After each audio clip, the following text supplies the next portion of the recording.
Hello students, कैसे हैं आप लोग। क्लास 12th में हम लोग अकाउंटिंग रेशियो में लास्ट वीडियो में हम लोगों ने 27 तक क्वेश्चंस किए थे। आज हम लोग स्टार्ट कर रहे हैं 28 से, ठीक है। और मैंने क्या कहा है कि करंट रेशियो और लिक्विड रेशियो है ना, पूरे चांसेस है आने के, इसलिए इसकी बहुत अच्छे से प्रैक्टिस करनी है। तो 28 नंबर का क्वेश्चन से हम लोग स्टार्ट करते हैं। सबसे पहले क्वेश्चन को देखो, बीच में से क्वेश्चंस बिल्कुल मत कीजिएगा। पहले एक से जो पहला वीडियो, फिर सेकंड, फिर थर्ड, तो आपको प्रैक्टिस भी हो जाएगी और फिर अब ये क्वेश्चंस आप खुद करने लगोगे, है ना।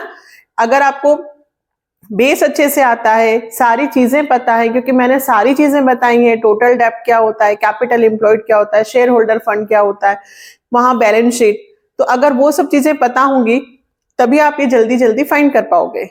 इसलिए बेटा कभी भी बीच में से स्टार्ट मत करना, स्टार्टिंग से ही करना। 28 नंबर का क्वेश्चन,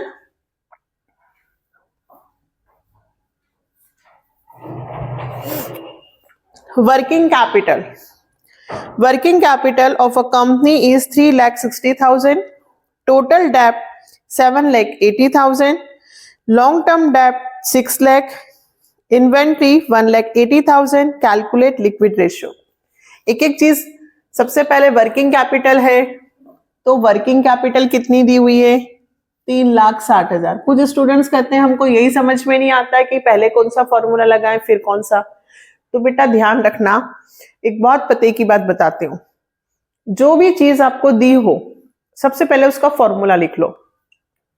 इन्होंने वर्किंग कैपिटल दी है, तो वर्किंग कैपिटल का फॉर्मूला क्या होता है, current assets minus current liability. फिर देखो कि आपके पास कोई चीज है क्या दोनों में से, तो आपके पास ना ही करंट एसेट्स है और ना ही करंट लायबिलिटी, लेकिन आपको टोटल डेब्ट दे रखा है 7,80,000 और आपको लॉन्ग टर्म डेब्ट भी दे रखा है, लॉन्ग टर्म डेब्ट दे रखा है आपको 6 लाख। फिर सोचो कि टोटल डेब्ट मतलब क्या सिखाया है मैंने, कुल उधारी। टोटल डेब्ट is equal to long term डेब्ट प्लस करंट लायबिलिटी, ये हमने सीख रखा है। लो साहब, आपका आंसर आ गया। टोटल डेब्ट इधर लिख दो, लॉन्ग टर्म डेब्ट यहां लिख दो, तो यहां से क्या निकल जाएगी बेटा, करंट लायबिलिटी। 6 लाख इधर आएगा तो माइनस का हो गया 1,80,000। ये करंट लायबिलिटी यहां पुट कर दो, ठीक है। तो आपकी ये माइनस की थी, इधर आएगी तो प्लस की हो जाएगी, तो आपके पास करंट एसेट्स आ गई। कितनी आई, 3 और 1 4,60, 4,60, 5,40,000, इसका आंसर आ गया, है ना। देखो करंट एसेट्स भी आ गई, करंट लायबिलिटी भी आ गई। अब क्या निकालना है फिर देखते हैं। फिर इन्होंने पूछा है लिक्विड रेशियो बताइए। कौन सा रेशियो बताएं बेटा, लिक्विड रेशियो। तो लिक्विड रेशियो के लिए हमें liquid assets upon current liability चाहिए। तो लिक्विड एसेट्स कैसे निकलेगी, तो current assets minus inventory minus prepaid expenses हो, तो करंट तो आपके पास है 5,40,000, इन्वेंट्री क्वेश्चंस में दे रखी है आपको कितने रुपए की बेटा, 1,80,000। तो 5,40 में से 1,80 गया, वापस 3,60,000। ये आ गई आपकी लिक्विड एसेट्स। अपने आप फॉर्मूले बनते हैं, बस जो चीज आपको दी है उसका फॉर्मूला लिख दो, उसमें से कोई एक चीज नहीं पता होगी फिर आगे बढ़ो, ऐसे अपने आप क्वेश्चन हो जाएगा। ये लिक्विड एसेट्स आ गई, फॉर्मूले में पुट कर दो 3,60,000 डिवाइडेड करंट लायबिलिटी। तो करंट लायबिलिटी हमने कितनी निकाली, 1,80, 2:1। लिक्विड रेशियो का आइडियल रेशियो कितना होता है, 1:1, ये तो 2:1 है, बहुत अच्छी कंडीशन है। क्लियर। चलो 29 नंबर का क्वेश्चन, सारे ऐसे नहीं हैं, 30, 31, 32 बिल्कुल डिफरेंट क्वेश्चन है, ध्यान से देखने होंगे और बाकी के भी एक बार जरूर पढ़ना होगा। वर्किंग कैपिटल दिया हुआ है 4 लाख, ये तो 29 सेम है। देखो वर्किंग कैपिटल 4 लाख, टोटल डेप्ट 18 lakh, non current liability 16 lakh, inventory 190 और प्रीपेड 10। सबसे पहले वर्किंग कैपिटल टोटल डेप्ट में से नॉन करंट लाइबिलिटी माइनस कर दो, यहां लिखे हुए फॉर्मूले में वापस नहीं लिख रही। क्या टोटल डेप्ट, टोटल डेप्ट कितना दिया हुआ है देखो क्वेश्चन में, टोटल डेप्ट दिया है 18 लाख, ये शॉर्ट में बता रही हूं, सेम क्वेश्चन है। टोटल डेप्ट की जगह कितना लिख दिया 18, और non current liability 16 lakh plus current liability, तो करंट लाइबिलिटी आ जाएगी 18 में से 16 माइनस हो गया, कितना आया बेटा 2 लाख। सेम क्वेश्चन है डिक्टो, करंट लाइबिलिटी आ गई, वर्किंग कैपिटल दी हुई है, working capital current assets minus current liability, तो वर्किंग कैपिटल दे रखी है 4 लाख, करंट एसेट्स पता नहीं, करंट लाइबिलिटी 2 लाख, तो करंट एसेट्स आ गई 4 माइनस टूटे थे इधर आए तो प्लस के 6 लाख। ठीक है, फिर लिक्विड एसेट्स, लिक्विड एसेट्स का formula current assets minus inventory minus prepaid, दोनों दे रखे हैं बेटा। देखो इस बार क्विक रेशियो बोला है, क्या बोला है क्विक रेशियो बताइए, तो क्विक रेशियो भी quick assets upon current liability, quick ratio और लिक्विड रेशियो दोनों सेम होते हैं। क्विक एसेट्स कैसे निकलेगी, वही current assets minus inventory minus prepaid expenses, तो करंट एसेट्स आपकी 6 लाख है, इन्वेंट्री 190 और प्रीपेड 10,000, तो 24, ये आ गई आपकी क्विक एसेट्स। फॉर्मूले में रख दो, क्विक एसेट्स की जगह 4 लाख, करंट लाइबिलिटी की जगह 2 लाख, क्या रेशियो आया 2:1। सेम क्वेश्चन था, सिर्फ नाम चेंज कर दिया, और इस क्वेश्चन में प्रीपेड एक्सपेंसेस नहीं थे, इसमें सिर्फ प्रीपेड एक्सपेंसेस है। यहां लिक्विड बोला था, यहां क्विक बोला, दोनों सेम है। नेक्स्ट 30 बहुत इंपॉर्टेंट है, बहुत बहुत, पहले ध्यान से सुनेंगे। Quick ratio of a company is 2:1। State giving reasons which of the following transaction would improve, reduce, not change the quick ratio. Purchase of good for cash, purchase of goods on credit, sale of goods costing 20,000 for 20,000, sale of good costing 20,000 for 22,000, cash received from trade receivable। ठीक है, current नहीं बोला है, quick बोला है। यहाँ पे stock के चेंजेस है, ध्यान से समझेंगे, लेकिन स्टॉक के चेंजेस को हमें इंक्लूड ही नहीं करना है, क्योंकि स्टॉक आता है करंट एसेट्स में और स्टॉक हमें लेना ही नहीं है, इसलिए थोड़ा सा ध्यान रखना होगा। एक बार समझ लीजिए फिर आ जाएगा, क्योंकि करंट एसेट्स वाले तो जल्दी हो जाते हैं, क्विक वालों में थोड़ा सा ध्यान रखना है। देखो सबसे पहले क्विक रेशियो दे रखा है 2:1, है ना, तो मैं 2,000, 10,000, 20,000, 10,000 कुछ भी लिख सकती हूँ। सपोज करो मैंने लिख लिया quick ratio quick assets upon current liability, quick assets हमारी 20,000 की है, करंट लाइबिलिटी 10,000 की है। ऐसा लिखने से हमें समझने में आसानी होती है। Assume first purchase of good for cash, हमने गुड्स परचेज किया है कैश में। अब आपको बताना है quick ratio improve, decline, no change क्या होगा। ध्यान से सुनना, आपने माल खरीदा, कितने का खरीदा, अज्यूम कर लेते हैं हमने 5,000 का माल खरीदा, ठीक है, तो हमारे पास स्टॉक आया और कैश गया, पहले इम्पैक्ट, 5,000 का माल खरीदा, स्टॉक आया और कैश गया, इतना क्लियर है? ठीक। लेकिन स्टॉक काय में आता है? करंट एसेट्स में। हमें इससे मतलब नहीं है, हमें सिर्फ कैश से मतलब है, क्योंकि क्विक एसेट्स में क्या आता है? कैश। तो क्विक एसेट्स यहां पे 20 की थी, 5,000 से क्विक एसेट्स बढ़ जाएंगी, करंट लायबिलिटी पे कोई फर्क नहीं होगा।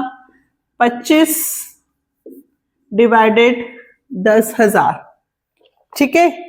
तो फर्स्ट वाला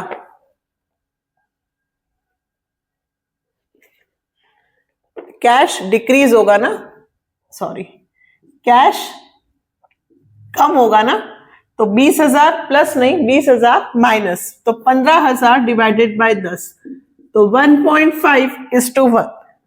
अब देखो पहले कितना था? 2, अब कितना आ रहा है?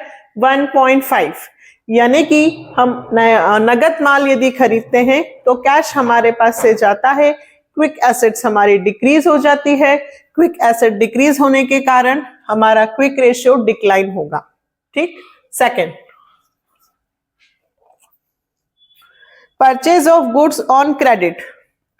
अब गुड्स परचेज किया है लेकिन क्रेडिट, फिर अज्यूम कर लेते हैं कि हमने कितने रुपए का माल खरीदा? 5,000 का ही, ठीक। पहले स्टॉक इंक्रीज होगा, लेकिन ये करंट एसेट्स में आता है तो हमें कोई मतलब नहीं। उधार खरीदा है तो कैश पे कोई फर्क नहीं पड़ेगा, किस पे फर्क पड़ेगा? क्रेडिटर्स। उधार माल खरीदा है तो क्रेडिटर्स इंक्रीज हो जाएंगे, यानी कि करंट लायबिलिटी 10 की जगह 5 से बढ़ जाएंगी तो 15,000 हो जाएंगी। तो नया रेशियो 20 ऊपर ही रहेगा लेकिन नीचे 15 हो जाएंगे। 5 4 जा 5 3 जा 3 1 जा 1 पॉइंट समथिंग आएगा। तो यहां पर भी आपको क्या लिखना है? डिक्लाइन। यदि हम नगद माल खरीदें, if we are purchasing goods in cash, तो भी हमारा क्विक रेशियो डिक्लाइन होगा। अगर हम उधार माल खरीदते हैं तो क्रेडिटर्स इंक्रीज होंगे तो भी हमारा क्विक रेशियो डिक्लाइन ही होगा, है ना? कितना आएगा? 4 डिवाइडेड बाय 3, चलता ही रहेगा 1.33, ठीक है?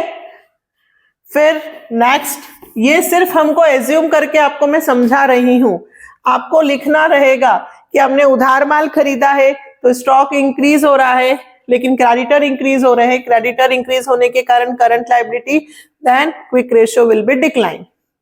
Next, sale of goods. Sale of goods costing है बेटा 20,000, यानी कि कीमत है 20,000 की और सेल भी किया हमने 20,000 में। चले अब देखिए, माल बेचने से स्टॉक डिक्रीज होगा, फिर स्टॉक किस में आता है? करंट एसेट्स में। हमें करंट एसेट से कोई मतलब ही नहीं है, ठीक। नगद माल बेचा, नगद माल बेचा यानी कि हमारे पास पैसे आए तो कैश इंक्रीज हुआ, कैश इंक्रीज हुआ तो भाई हमारे कितने का कैश इंक्रीज होगा? पहले हमारी क्विक एसेट्स 20 की थी, 20 का हमने माल और बेचा तो हमारी क्विक एसेट्स 40,000 से हो जाएगी। करंट लायबिलिटी पे तो कोई फर्क नहीं होगा, यानी कि 4:1, यानी कि इंप्रूव।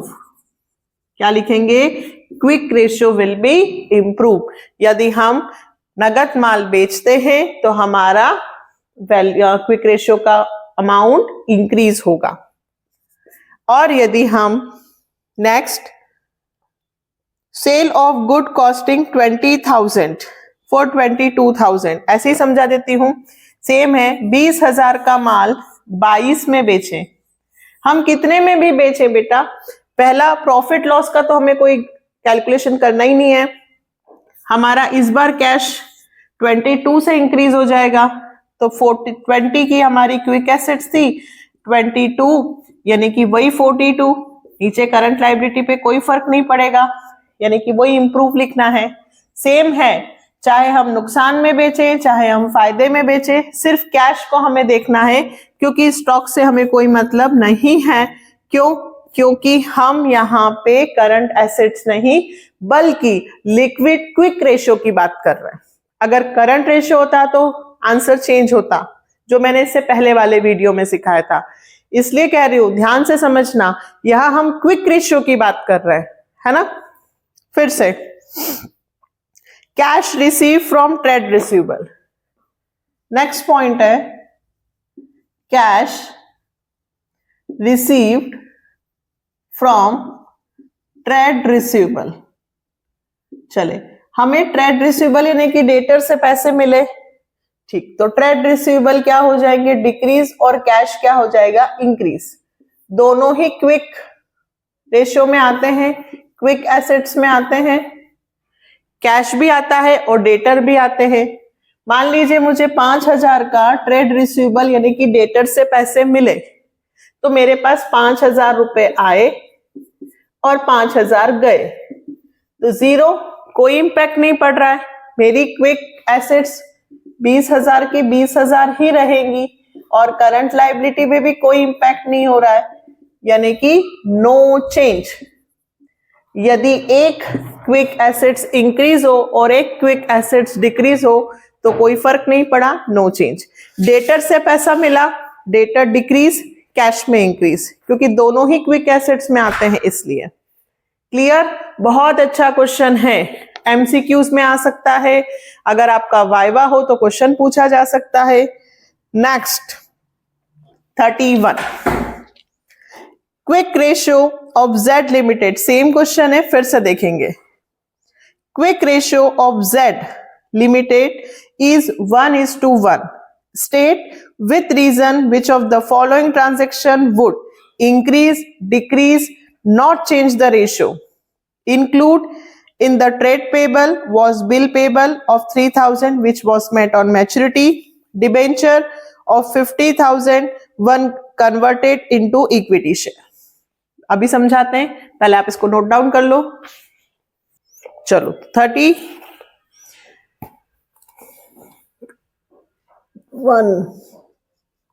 देखो क्विक रेशियो क्या बोला इन्होंने? 1:1, ठीक है। तो हम एज्यूम कर लेते हैं कि क्विक रेशियो यानी कि quick assets upon current liability 1 है, तो 10,000 अपॉन 10,000 ऐसा लिख लेते हैं, सिर्फ समझने के लिए, ठीक है। चलो फर्स्ट पॉइंट में इन्होंने कहा कि include in the trade payable was bill payable of 3,000 which was met on maturity. Trade payable जिसमें बिल पेबल थे 3,000 रुपए which was met on maturity. हमने बिल पेबल का पेमेंट किया है 3,000 रुपए, ड्यू डेट जिस दिन आ गई उस दिन हमने पेमेंट कर दिया, ठीक। तो हमारी जो क्विक एसेट्स थी, कैश डिक्रीज हुआ पेमेंट किया तो, और current liability, creditors, bill payable, ये भी डिक्रीज हुए। कितने का पेमेंट किया हमने? 3,000। तो हमारी जो नई करंट क्विक एसेट्स होंगी 10 में से 3 चले गए तो 7,000, और बिल पेबल भी 10 में से 3 गया तो 7,000, यानी कि वही रहेगा रेशियो 1:1। यानी कि ट्रेड पेबल बिल पेबल का यदि हम मैच्योरिटी पे पेमेंट करते हैं तो कैश भी कम होगा और बिल पेबल भी कम होगा, यानी कि सेम अमाउंट से दोनों कम होंगे, इसलिए कम होंगे नहीं, इसलिए क्विक रेशियो में कोई चेंजेस नहीं होगा, नो चेंजेस, ठीक है। नेक्स्ट, ये बहुत अच्छा है, कुछ नया है, ध्यान से सुनेंगे। 50,000 के डिबेंचर्स इक्विटी शेयर में कन्वर्ट हो गए। Debentures converted into equity shares. पहले तो इसका फंडा समझें कि इसका मतलब क्या है। देखिए, डिबेंचर्स का एक समय के बाद कंपलसरी होता है रिडेम्पशन करना, मतलब यदि कंपनी ने आप लोगों से पैसे लिए हैं और डिबेंचर इशू किए हैं तो after 5 years, after 10 years company को पेमेंट करना है, ठीक। तो कंपनी जब डिबेंचर्स पर पैसे लेती है तो हम उसे कहते हैं नॉन करंट लाइबिलिटी। ये आता है लॉन्ग टर्म बोरोइंग में। लेकिन जिस साल, दिस ईयर, जब हम उसको पेमेंट करते हैं, किसका? Payment to debentures holders. जब हम डिबेंचर होल्डर को पेमेंट करते हैं उस ईयर वो डिबेंचर्स हमारे बन जाते हैं अदर करंट लाइबिलिटी। कंसेप्ट है, ध्यान से समझना। डिबेंचर्स लॉन्ग टर्म बोरोइंग में आते हैं। किसमें आते हैं? Long term borrowing, non current liability. लेकिन यदि मान लीजिए 5th ईयर, 10th ईयर, जिस साल हम डिबेंचर्स को पेमेंट करते हैं उस साल वो डिबेंचर्स अदर करंट लाइबिलिटी में शिफ्ट हो जाते हैं, जिस साल पेमेंट होगा। तो यहां पे पेमेंट हो रहा है, लेकिन डिबेंचर्स को काय में कन्वर्ट किया जा रहा है? शेयर्स में। शेयर्स किस में आते हैं? ऑनर फंड में। तो शेयर्स हमारे इंक्रीज हो रहे हैं और डिबेंचर्स अदर करंट लाइबिलिटी हमारी डिक्रीज हो रही है। जिस साल डिबेंचर्स काय में कन्वर्ट होंगे बेटा? शेयर्स में, उस साल डिबेंचर्स लॉन्ग टर्म बोरोइंग की जगह क्या बन जाएंगे? Other current liability. तो करंट लाइबिलिटी डिक्रीज होगी। अब पेमेंट 50 का हो रहा है तो हम मान लेते हैं कि हमारी क्विक एसेट्स 1 लाख की है और करंट लाइबिलिटी भी 1 लाख की। ठीक है, तो हमारी क्विक एसेट्स पे तो कोई फर्क नहीं पड़ रहा, लेकिन अदर करंट लाइबिलिटी हमारी जो 1 लाख की थी वो हमारी करंट लाइबिलिटी 1 लाख में से 50,000 का पेमेंट हो जाएगा। तो हमारी अदर करंट लाइबिलिटी कितनी बची? 50,000। रेशियो 2:1। यानी कि डिबेंचर्स जब कन्वर्ट होते हैं इक्विटी शेयर्स में तो हमारा क्विक रेशियो इंक्रीज होगा।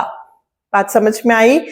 अदर करंट लाइबिलिटी डिक्रीज हुई, करंट लाइबिलिटी में आएगा तो सिर्फ करंट लाइबिलिटी डिक्रीज होगी, क्विक एसेट्स में कोई चेंज नहीं होगा।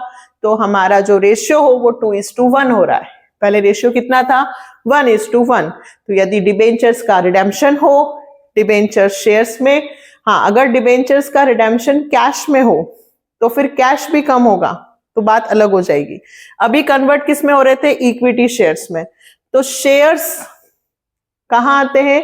Honour fund, share capital, share holder fund, इसलिए इसमें कोई चेंज नहीं हुआ, सिर्फ अदर करंट लाइबिलिटी। ये ध्यान रखना। नेक्स्ट 32 एक और ऐसा है। ये तीनों क्वेश्चंस की बहुत अच्छे से प्रिपरेशन करना। ठीक है, 32 the quick ratio of a company is 0.8:1. State with reason whether the following transaction will increase, decrease or not change. सबसे पहले purchase of loose tools for 2000, insurance premium paid in advance 500, sale of goods on credit, honoured a bill payable of 5000 on maturity. बिल्कुल आपको 4 marks में भी question आ सकता है। Purchase of loose tools for 2000, पहले तो क्विक रेशियो दिया है हमारा 0.8:1। तो quick ratio, quick assets upon current liability को मैं मान लेती हूं थोड़ी देर के लिए 8000 डिवाइडेड बाय 10,000। 0.8, 80,000 1 लाख भी लिख सकते हैं। Purchase of loose tools, first point, आपने लूज टूल्स को खरीदा। कितने रुपए के लूज टूल्स खरीदे? 2,000 रुपए के। नगद खरीदा, कुछ नहीं बोला है तो नगद ही मानेंगे। लूज टूल्स यानी कि स्टॉक में लूज टूल्स इंक्लूड नहीं होते हैं, लेकिन ये करंट एसेट्स इंक्रीज होंगी। ठीक है, या fix assets, loose tools current as inventory में इंक्लूड नहीं होते हैं, क्विक एसेट्स में तो नहीं आते। ठीक है, और खरीदा तो कैश डिक्रीज होगा, कैश यानी कि क्विक एसेट्स डिक्रीज होगी। क्या डिक्रीज होगी? कैश। और नगद खरीदा है, लूज टूल्स इंक्रीज हुए, लूज टूल्स क्विक एसेट्स में नहीं आते, लेकिन कैश कम हुआ, कैश क्विक एसेट्स में आता है। तो हमारी जो 8,000 की थी उसमें से 2,000 की क्विक एसेट्स कम हो गई, तो हमारा 6,000। करंट लाइबिलिटी पे कोई इंपैक्ट नहीं, यानी कि 0.6:1, यानी कि हम लूज टूल्स खरीदते हैं तो क्विक एसेट्स कम होती हैं, लेकिन करंट लायबिलिटी पे कोई फर्क नहीं होता, तो हमारा जो रेशियो है वो डिक्लाइन हो रहा है, क्विक रेशियो डिक्लाइन। अगर आपको 4 मार्क्स का क्वेश्चन आता है तो आप इसको बहुत अच्छे से लिखें। Next, insurance premium paid in advance. Insurance premium paid in advance, cash कम हुआ। अच्छा, कितने की इंश्योरेंस प्रीमियम फिल की हमने? 500 रुपए। कैश कम हुआ, ठीक है भाई, कैश कम हुआ, यानी कि क्विक एसेट्स कितनी है? 8000। 8 में से 500 गए, 7500। क्विक एसेट्स तो मेरी 7500 की हो गई। अब insurance premium paid in advance यानी कि प्रीपेड एक्सपेंसेस इंक्रीज हुए। प्रीपेड एक्सपेंसेस करंट एसेट्स में आते हैं, हमें करंट एसेट से कोई मतलब नहीं है, यानी कि 7500 डिवाइडेड 10,000। लायबिलिटी पे कोई फर्क नहीं पड़ेगा। जब हम एडवांस पेमेंट करते हैं तो प्रीपेड एक्सपेंसेस इंक्रीज होते हैं। कौन से एक्सपेंसेस? प्रीपेड। लेकिन प्रीपेड एक्सपेंसेस कहां आते हैं? करंट एसेट्स में। इससे हमें मतलब नहीं है। कैश गया यानी कि क्विक एसेट्स कम होगी, तो यहां पर भी आपका जो रेशियो होगा वो 0.75:1, यानी कि आपका आंसर होगा डिक्रीज डिक्लाइन। ठीक है। नेक्स्ट देखो बेटा, मैं थोड़ी सी स्पीड मेंटेन करके चल रही हूं। रीजन कि सेम क्वेश्चंस होते हैं और बच्चों की टेंडेंसी होती है कि 200 क्वेश्चंस है, 1 घंटे का वीडियो है, धीरे धीरे देखेंगे तो कितना टाइम होगा, इसलिए आप लोग उसको स्पीड बढ़ाकर करते हो, तो मैं ऑलरेडी अपनी स्पीड बढ़ाकर कर रही हूं। ठीक है। Next, sale of goods on credit 3000, उधार माल बेचा। Sale of goods on credit, पहला फर्क किस पे होगा? आपको इस तरह के क्वेश्चंस में क्या करना है कि इसका इंपैक्ट क्या होता है। जैसे 11th क्लास में हम लोगों ने देखा है ना, अकाउंटिंग इक्वेशन की हर एक ट्रांजैक्शन 2 साइड्स को इफेक्ट करता है। तो ये ट्रांजैक्शंस लिखे हैं, आपको इन ट्रांजैक्शंस को पढ़कर देखना है कि कौन सी चीज इंक्रीज होती है और कौन सी चीज डिक्रीज, और वो किस में आती है। That's it.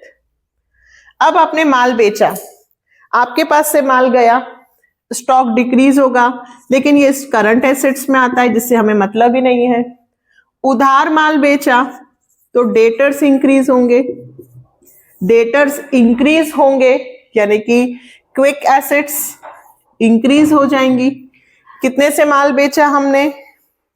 3000 रुपए से माल बेचा, तो क्विक एसेट्स 8000 प्लस 3000 11000 हो गए, अपॉन में 10 ही रहेगा, यानी कि 1.1:1। तो आप क्या बोलेंगे कि यदि उधार माल बेचा तो हमारी क्विक एसेट्स इंक्रीज होंगी, हमारी करंट लायबिलिटी पे कोई इंपैक्ट नहीं, तो क्विक रेशियो इंक्रीज होगा। लास्ट इसका, honoured a bill payable of 5000 on maturity. आपने बिल पेबल का पेमेंट किया, बिल पेबल यहां पर भी किया था हमने पेमेंट, नहीं इससे पहले वाले में। बिल पेबल का ऑनर्ड मतलब क्या होता है बेटा? पेमेंट। क्या होता है? पेमेंट। आपके बिल्स पेबल थे, ट्रेड पेबल थे। बिल पेबल किस में आते हैं? Trade payable, current liability. आपने पेमेंट कर दिया, कितने का पेमेंट किया? 5000 का। तो बेटा आपके 5000 रुपए से बिल पेबल यानी कि करंट लायबिलिटी डिक्रीज हुई। पेमेंट कर दोगे तो आपकी लायबिलिटी कम हुई ना, क्योंकि आपने पैसे दे दिए, अब आपको वापस पैसे देने की जरूरत तो नहीं है। ठीक है, तो बिल पेबल का पेमेंट हुआ और आपके पास से कैश गया। कैश किस में आता है? करंट एसेट्स में तो आता ही है, क्विक में भी आता है, तो दोनों कम होंगे, तो 80 में से 5 गए तो कितना होगा? 70,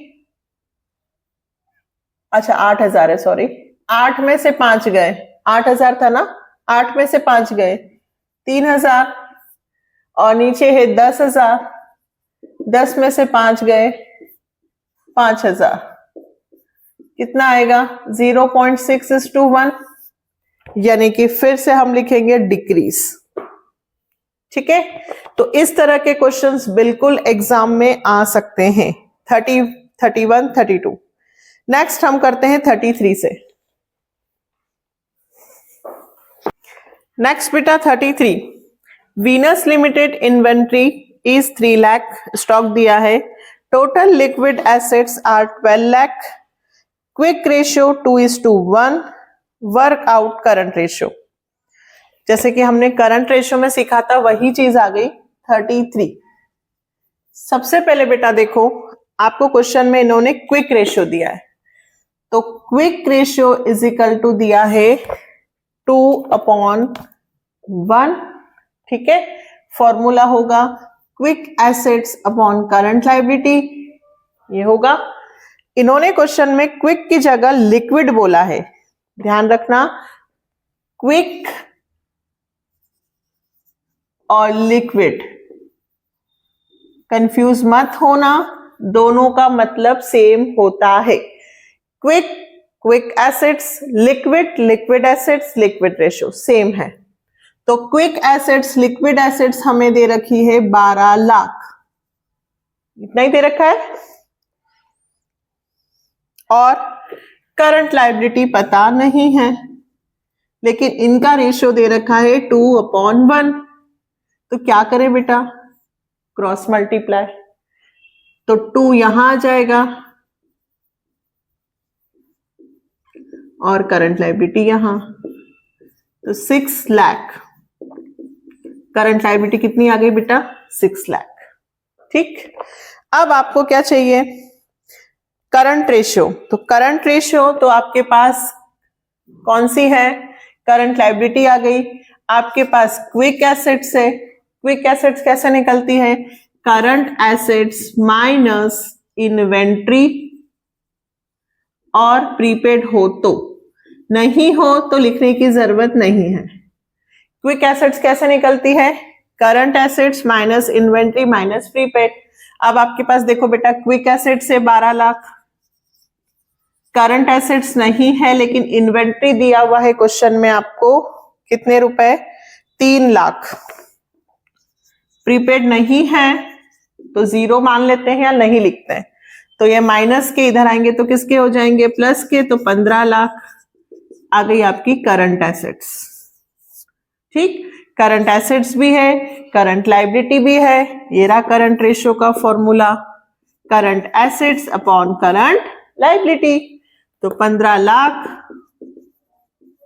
डिवाइडेड 6 लाख,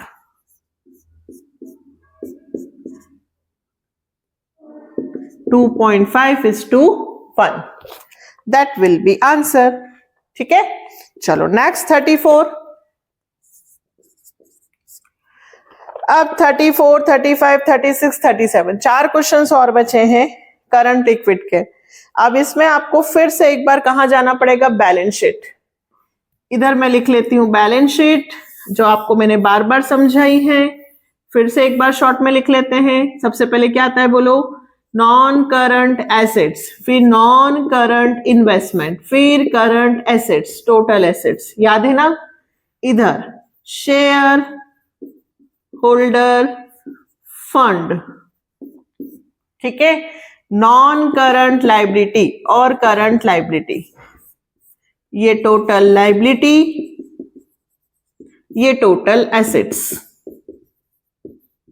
ये सब मैंने आपको समझा रखी है। इस बैलेंस शीट से हमारे क्वेश्चन होंगे। अब 34 नंबर का question, total assets 11 lakh, fix assets 5 lakh, capital employed 10 lakh, there were no long term investment, calculate current ratio. चलो टोटल एसेट्स कितनी है 11, यहां लिख देती हूं 11। फिर फिक्स एसेट से 5, ये लिख दिया मैंने 5। इन्होंने कहा इन्वेस्टमेंट नहीं है, तो बेटा करंट एसेट्स बताओ जल्दी से। टोटल एसेट्स में से नॉन करंट एसेट्स को क्या कर दूं, माइनस, ये आ गया मेरा करंट एसेट्स। पहले इधर लिख लो फिर फॉर्मूला बना लो। क्या फॉर्मूला बनाओगे, current assets is equal to total assets minus non current assets यानी कि फिक्स एसेट्स। तो टोटल एसेट्स दी हुई है 11 लाख, फिक्स एसेट्स दी हुई है 5 लाख, ये आ गया 6 lakh current assets. Balance sheet से बहुत इजी होता है। फिर आगे बढ़ते हैं कैपिटल इंप्लॉयड। बेटा अब आपको कैपिटल इंप्लॉयड दिया है, कैपिटल इंप्लॉयड इन दोनों को प्लस करते हैं तो क्या बनता है कैपिटल इंप्लॉयड यानी कि 10 लाख। शेयर होल्डर फंड और नॉन करंट लाइबिलिटी दोनों को प्लस करते हैं तो कैपिटल इंप्लॉयड आता है कि मैंने बिजनेस में पैसा एक ऑनर फंड से लिया और एक बोरोड फंड से। ठीक है, तो भाई इसका 11 लाख है तो इसका भी टोटल कितना हुआ 11 लाख। 11 में से इसका टोटल 10 है तो बचे कितने 1 लाख। फिर बात आती है फॉर्मूला कैसे बनाएंगे, तो आप लिख दीजिए total assets is equal to total liability. ठीक, तो टोटल लाइबिलिटी हो गई आपकी कितनी बेटा 11 लाख। अब टोटल लाइबिलिटी 11 लाख है तो आपको निकालना है करंट लाइबिलिटी, तो आप लिखना टोटल लाइबिलिटी में से मैंने कैपिटल इंप्लॉयड को क्या कर दिया माइनस। कैपिटल इंप्लॉयड क्या होती है शेयर होल्डर फंड और नॉन करंट लाइबिलिटी, दोनों को प्लस करते हैं तो आता है कैपिटल इंप्लॉयड।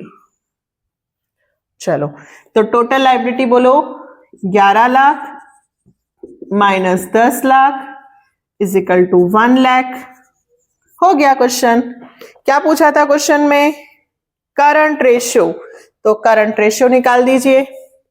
करंट एसेट्स कितनी है आपकी 6 लाख और करंट लाइबिलिटी कितनी है 1 लाख। ये आ गया आपका करंट रेशियो 6:1। देखो कितना इजी है बैलेंस शीट से। नेक्स्ट सेम है 35। फिर से देखना capital employed 20 lakh, fix assets 14 lakh, current liability 2 lakh, there are no long term investment, calculate current ratio. इसी से हम वापस कर लेंगे, अमाउंट हम वापस से रब कर देते हैं, फिर से देखते हैं। बिल्कुल आप एक बार भी प्रैक्टिस करते हो ना तो बहुत इजीली आ जाते हैं। हम लोग सिर्फ केवल ये देखते हैं कि 200 क्वेश्चन है और ये 200 क्वेश्चन है चैप्टर में, लेकिन सब एक जैसे तो हैं और ये सब चीजें यदि हमें आएंगी तो आगे भी तो हमें फायदा होगा ना इन चीजों का। कंपनी में जब आप जॉब करेंगे, एमबीए करेंगे, बीबीए करेंगे, बीकॉम करेंगे, ये सब चीजें वहां भी तो आएंगी। 35 कैपिटल एम्प्लॉयड 20 लाख यानी कि इन दोनों का टोटल है 20 लाख। ठीक है, fix assets 14 lakh, fix assets 14 lakh, non current investment नहीं है। इस बार करंट लायबिलिटी दी हुई है 2 लाख। तो बेटा देखो आ गया समझ में, आपके पास shareholder non current liability का टोटल है 20 लाख, करंट लायबिलिटी का 2 लाख, तो 20 और 2 टोटल लायबिलिटी कितनी हो गई 22 लाख। इधर 22 है तो इधर भी कितना होगा 22 लाख। इन्होंने कहा नॉन करंट इन्वेस्टमेंट है ही नहीं, तो यदि 22 में से 14 नॉन करंट एसेट्स हुए तो 22 में से 14 माइनस करो तो 8 लाख हो गए करंट एसेट्स। ये फॉर्मूले में रख दो। यहां कैसे करेंगे, चलो पहले अपन निकालते हैं total liability. Total liability is equal to capital employed plus current liability, यही किया हमने। ठीक, capital employed 20 lakh plus 2 lakh is equal to 22 lakh. ठीक है, total liability is equal to total assets, तो फिर total assets is equal to non current assets यानी कि fix assets plus current assets. तो टोटल एसेट्स की जगह मैं लिख दूं 22 lakh non current assets fix assets की जगह 14 लाख प्लस करंट एसेट्स, तो करंट एसेट्स आ गई 8 लाख। आप पहले बैलेंस शीट में वैल्यू पुट कर दो, फिर अपने हिसाब से फॉर्मूले बना दो। तो करंट रेशियो का फॉर्मूला हो गया current assets upon current liability, 4:1। कितना इजी है, सिर्फ बैलेंस शीट। आपको कोई फॉर्मूले याद करने की जरूरत नहीं है, आप बस इसमें वैल्यू पुट करो और अपने हिसाब से आप फॉर्मूले बनाओ। आप अपने हिसाब से बिल्कुल फॉर्मूले बना के लिख सकते हो, कोई गलत नहीं होगा। नेक्स्ट 36, टोटल डेप्ट 12 lakh. From the following calculate current ratio quick ratio, दोनों निकालने हैं। टोटल डेप्ट, total assets, property, plant, non current investment, long term loan and advance, long term borrowing, long term provision, inventory और प्रीपेड। ये हमने पहले भी किया था, सेम ऐसा ही फिर से बैलेंस शीट से ही बना दे तो जल्दी हो जाएगा।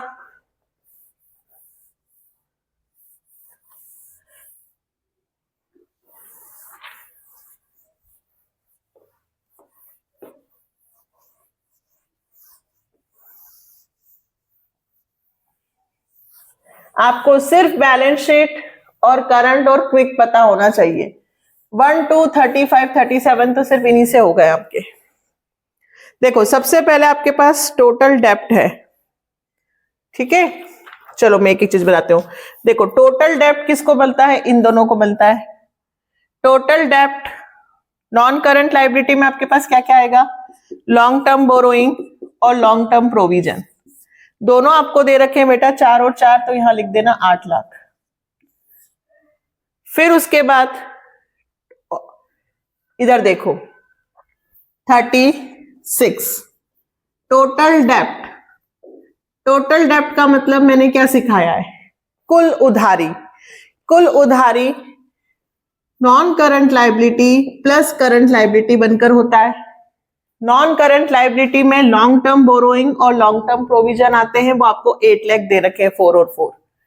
टोटल दे रखा है 12 लाख, नॉन करंट है 8 लाख, तो करंट लायबिलिटी आ गया आपका 8, इधर आ जाएंगे तो 4 लाख।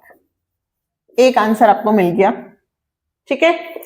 नेक्स्ट टोटल एसेट्स दे रखी है 16 लाख, ये रही टोटल एसेट 16 लाख। और non current investment property plant and equipment यानी कि ये 6 lakh. Non current investment 1 lakh. Long term loan and advance भी इसी में आएंगे 1 लाख, है ना, नॉन करंट एसेट्स में। तो करंट कितनी आएगी, करंट आएगी 6, 7, 8, 16 में से 8 गए, करंट एसेट्स आ गई 8 लाख। इसके अंदर इन्वेंट्री और प्रीपेड भी है। देखो फिर से total assets is equal to क्या क्या होता है, क्वेश्चन में दे रखा है प्रॉपर्टी प्लांट एंड इक्विपमेंट, आप इसी को लिख देना प्रॉपर्टी प्लांट एंड इक्विपमेंट, फिर नॉन करंट इन्वेस्टमेंट, फिर long term loan and advance plus current assets, ठीक है। तो इन सब की वैल्यू आपको दे रखी है, इधर 16 लाख, इधर 6 lakh plus 1 lakh plus 1 lakh plus current assets. तो 7, 8 इधर आके माइनस हुआ, तो 8 लाख आ गई आपकी करंट एसेट्स। करंट रेशियो निकाल दो, 8 लाख डिवाइडेड 4 लाख, 2:1 हो गया question. Liquid ratio quick ratio, okay quick ratio निकाल देते हैं। क्विक रेशियो का फॉर्मूला होता है current assets minus inventories and prepaid. इस बार दोनों दे रखे हैं आपको, देखो करंट एसेट्स कितनी है बेटा 8 लाख, इन्वेंट्री कितना है, तो इन्वेंट्री देखो आपके पास 190 है। सेम अमाउंट वाला क्वेश्चन हम ऑलरेडी कर चुके हैं पहले, और ये 10,000, तो क्विक एसेट्स आ गई हमारी 6 लाख। क्विक रेशियो निकाल दो, quick assets upon current liability. Quick assets से 6 लाख और करंट लाइबिलिटी वही रखो 4 लाख। 2 2 जा 3, 1.5:1। आगे आंसर कंप्लीट। एक और है 37। तो पूरी बैलेंस शीट बना के दे रखी बेटा, देखो from following in the balance sheet of Crescent Chemical Work Limited as 31 March 2023। Share holder fund, non current liability सिर्फ आपको कंफ्यूज करने के लिए दिया है। आपको सिर्फ करंट लाइबिलिटी और करंट एसेट्स के टोटल का डिवाइड करना है। करंट रेशियो पूछा है और लिक्विड रेशियो, ठीक है। चलो मैं बता देती हूं आपको, सिर्फ क्वेश्चन दिख रहा है आपके सामने, देखो 37 में पहले करंट रेशियो निकालना है। तो आपके पास करंट एसेट्स में देखो क्या क्या दे रखी है, मैं शॉर्ट में बता देती हूँ, पूरा लिख लेना। Short term borrowing 3000,